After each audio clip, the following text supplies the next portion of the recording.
ശക്തമായ മഴയിൽ ഇരുനിലകളുള്ള കടമുറി കെട്ടിടം തകർന്നു വീണു. മൈനാഗപ്പള്ളിയിലാണ് സംഭവം. താഴത്തെ നില ഭൂമിക്കടിയിലേക്ക് താഴ്ന്നു. 25 ലക്ഷം രൂപയുടെ നഷ്ടം കണക്കാക്കുന്നു.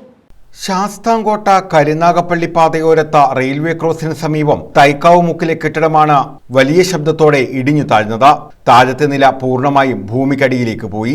ലക്ഷങ്ങൾ വിലയുള്ള പന്തൽ സാധനങ്ങൾ സൂക്ഷിച്ചിരുന്നത് താഴത്തെ മുറികളിലായിരുന്നു. ചെമ്പ്, ഓട്, സ്റ്റീൽ എന്നിവയുടെ വലുതും ചെറുതുമായ പാത്രങ്ങളും ഉപകരണങ്ങളും മറ്റ് സാധനങ്ങളും പൂർണ്ണമായും മണ്ണിനടിയിലായി. സംഭവ സമയം ആരും കടയിലുണ്ടായിരുന്നില്ല. മാരാരിത്തോട്ടം സ്വദേശിയായ മുരളീധരന്റെ ഉടമസ്ഥതയിലുള്ളതാണ് കെട്ടിടം.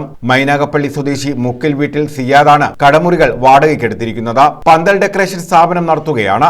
കഴിഞ്ഞ ദിവസങ്ങളിൽ വിവാഹം ഉൾപ്പെടെയുള്ള ചടങ്ങുകൾക്ക് ശേഷം ഭൂരിഭാഗം പന്തൽ സാധനങ്ങളും കടയിലാണ് സൂക്ഷിച്ചിരുന്നത്.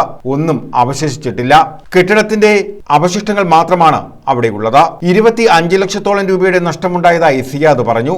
റവന്യൂ, പഞ്ചായത്ത് ഉദ്യോഗസ്ഥർ സ്ഥലം സന്ദർശിച്ചു. മുകൾ നിലയിൽ വാടകയ്ക്ക് താമസിച്ചിരുന്ന അതിഥി തൊഴിലാളികൾ നേരത്തെ ഒഴിഞ്ഞുപോയിരുന്നു.